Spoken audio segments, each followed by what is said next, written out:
বন্ধুরা, আমরা তো অনেকেই কম বেশি হরর স্টোরি, ভূতের সিনেমা, ভূতের সিরিয়াল দেখতে পছন্দ করি। কিন্তু আপনারা কি জানেন বাংলায় বা লোক কথা অনুসারে কত রকমের ভূত আছে? ভূত হলো মানুষের অতৃপ্ত আত্মা, যারা মৃত্যুর পরে শান্তি পায় না।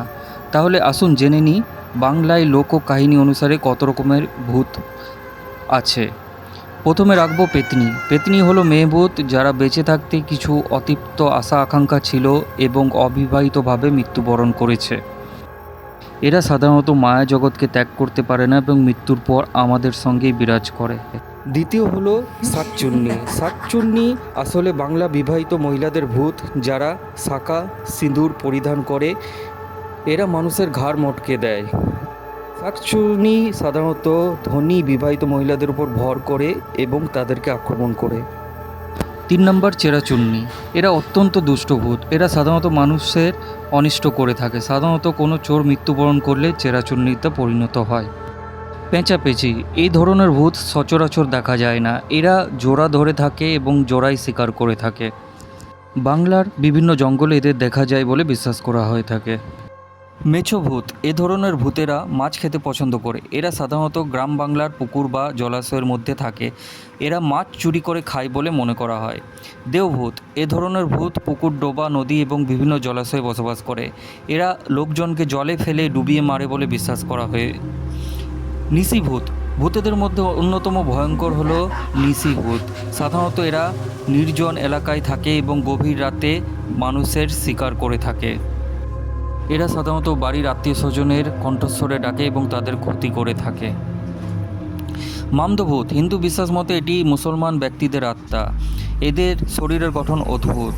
এদের কারোর মাথায় টুপি এবং লম্বা দাড়ি দেখতে পাওয়া যায়। এরা সাধারণত কবরস্থানের আশেপাশে থাকে। গেছোভূত। গেছোভূত গাছে বসবাস করে। লোককথা অনুসারে অতৃপ্ত আত্মা যারা গাছে ফাঁসি দিয়ে আত্মহত্যা করে, তাদের ভূতই এই গাছে দেখা যায়। এদেরকে সাধারণত গাছের মধ্যে গলায় দড়ি দিয়ে ঝুলে থাকতে দেখা যায়। জোকভূত। এ ধরনের ভূত পুকুর, ডোবা, নদী এবং বিভিন্ন জলাশয়ে বসবাস করে। গায়ের রং এদের সাধারণত কালো হয়। ব্রহ্মদত্ত। এ ধরনের ভূত সবচেয়ে জনপ্রিয় এবং এরা সাধারণত কারোর ক্ষতি করে না।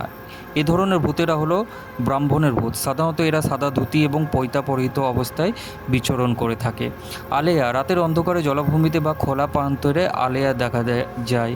মাটি হতে একটু উঁচুতে আগুনের শিখা জ্বলতে দেখা যায়। বেঘভূত। এরা হলো সেই সব মানুষের আত্মা যারা বাঘের আক্রমণে মৃত্যুবরণ করেছে বলে মনে করা হয়। সাধারণত সুন্দরবন এলাকায় এদেরকে দেখা যায়। গন্ধকাতা ভূত। এই ভূতেরা মাথাবিহীন হয়ে থাকে। এরা সাধারণত সেই সব লোকের আত্মা যাদের মৃত্যুর সময় মাথা কেটে গেছে।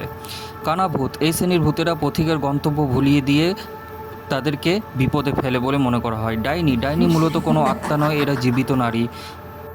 সাধারণত বৃদ্ধ মহিলা যারা কালো জাদু বা ডাকিনী বিদ্যাতে পরিদর্শী, তাদেরকেই ডাইনি বলা হয়ে থাকে। এটা বিশ্বাস করা হয় যে ডাইনিরা গ্রামে ছোট ছোট ছেলেমেয়েদের ধরে নিয়ে তাদের হত্যা করে থাকে। ঝেও পেতনি। সাধারণত ঝাউ গাছে এরা নিজেদের লুকিয়ে রাখে। ভোর সন্ধ্যাবেলায় পথিক যদি একা একা সেই ঝাউবন বা জঙ্গলে পেরোতে থাকে, তাহলে তাদের উপর আক্রমণ করে।